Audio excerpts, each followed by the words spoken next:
I'm going to walk you through the fall to winter garden. And as you can see, I've got some beautiful peppers in here.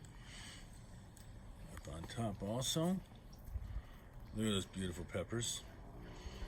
And also we've got our cauliflower. Look at that beautiful cauliflower coming in. And I'm going to walk you through the soil so everyone can get a pretty good idea of how the soil is one of the keys to success. Look at this beautiful cauliflower.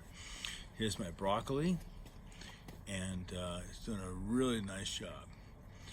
And there's my basil, which is doing a very, very nice job right now. As I said a couple weeks ago, I pruned it back and it's responding very nicely. There is some more of the broccoli coming through. Looks great.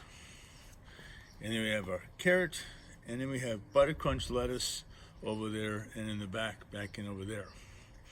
And back over here also, here's the butter crunch lettuce in the back. There's more of it. And the last one. So to give you an idea, this garden here, I'll step back so you can see, it's not that terribly big. But one of the keys to my success in this garden is the soil management and how I grow the plants.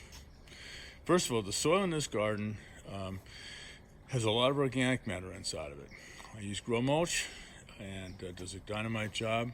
At least twice a year I amend the soil. I also put bone meal, blood meal, and earthworm castings inside the soil. I'm also going to show you, you can probably see the black tubing. There's the micro tubing right back there. And I'll show you how it gets connected to a riser. And also, you can see where the emitters are. And an example of one of the emitters is right there. There is the example of the emitter right there. And throughout the garden, I have this drip irrigation set up.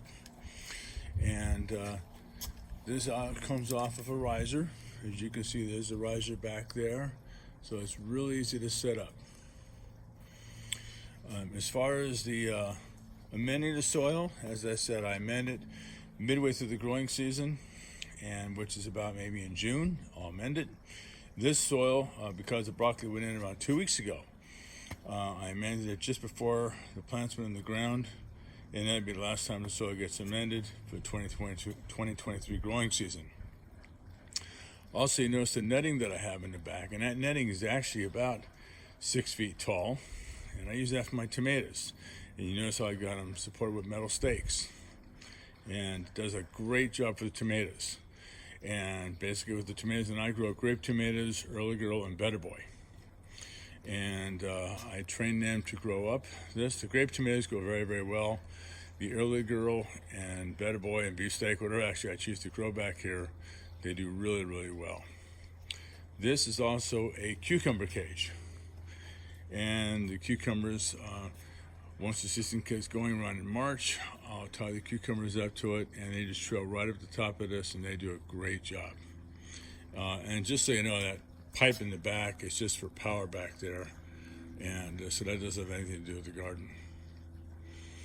And but as I said, my cultural practices in this garden will really, really get the garden going. How I amend the soil, using drip irrigation. Also mulch. Mulch is super important with the garden, especially the vegetable herb garden rather. And that's because it keeps the weed population down, does a great job allowing for available oxygen inside the soil, and it's long lasting. I'll get about 8 months out of the mulch, and it does a beautiful job, and I can walk through the garden without having a problem with overly compaction to the soil. So it does a really, really good job.